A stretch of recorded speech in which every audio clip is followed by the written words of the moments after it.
ஆண்டவருக்குள் பிரியமான அன்பு சகோதர சகோதரிகளே, பவுலடியார் இந்த நற்கருணையை பற்றி பேசும்போது ஒரு காரியம் பேசுவார். இந்த நற்கருணையை யாராவது தகுதியற்ற நிலையில் உட்கொண்டால் அவர்கள் ஆண்டவருடைய கோபத்தையே அவர்கள் பெற்றுக்கொள்கிறார்கள், சாபத்தை தங்கள் மேல் வருவித்துக் கொள்கிறார்கள் அப்படி சொல்வார். அப்போ தகுதியான நிலைனா என்ன? பாவ சங்கீதனை செய்கிறது மட்டும்தான் தகுதியான நிலையா? அது ஒரு காரியம். இன்னொன்று, கடவுள் விரும்புவதை போல செயல்படாமல் இருக்கிறது. இறைவார்த்தையை கேட்கிறவர்களாக மட்டும் இருந்து உங்களை ஏமாற்றி கொள்ள வேண்டாம், அதன்படி செயல்படுகிறவர்களாகவும் மாறுங்க. இதை தான் ஆண்டவர் நம்மக்கிட்ட கேட்டுகிட்டே இருக்கிறார். அதான் நான் முன்னாடியே ஒரு கேள்வி கேட்டேன்.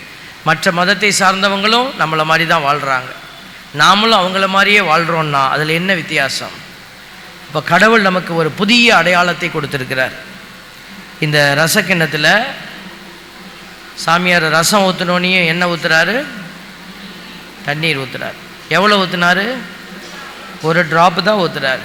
பாருங்கள், எவ்வளவோ தண்ணி பயன்படுத்த குடித்தாங்க, கழுவுனாங்க, பயன்படுத்தினாங்க. அதிலிருந்து குறுவெட்டுங்கிற குப்பியில் கொஞ்சோண்டு தண்ணி ஊற்றுனாங்க.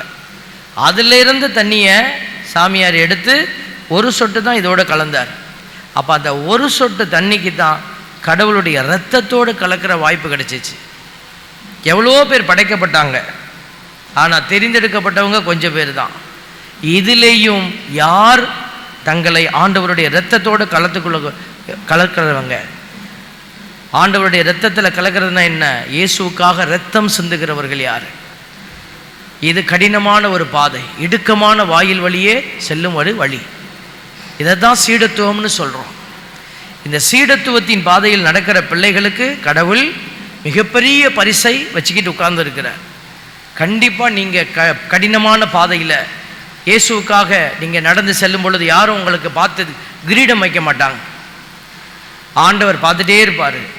நீங்கள் ஒவ்வொரு காரியத்திலும் அக்கறையாய் செயல்பட்டு பரிசுத்தமாய் வாழ்ந்து ஆண்டவருக்கு முன்னாடி உங்களை படைக்கிற பொழுது அழியாத ஒழியாத உயர்ந்த ஒரு அந்த மாசற்ற பேரு உங்களுக்கு அருளப்பட போகிறார். ஆண்டவர்கிட்ட அந்த அருள் வரத்தை நான் பெற்றுக்கொள்ள, என்னை தகுதி உள்ளவளாக மாற்றிக்கொள்ள எனக்கு உதவி செய்யுங்க ஆண்டவரே என்று நாம் இந்த வேளையில் மன்றாடுவோம். பலிபீடத்தில் உங்களுடைய இதயத்தை எடுத்து வைங்க. ஆண்டவர் தாமே இந்த பலிபீடத்தை ஆசீர்வதிக்கிறவர், பலி பொருள்களை ஆசீர்வதிக்கிறவர். இதில் எடுத்து வைக்கப்படுகிற உங்களுடைய ஆத்மாவையும் எண்ணங்களையும் ஆசீர்வதிப்பார்.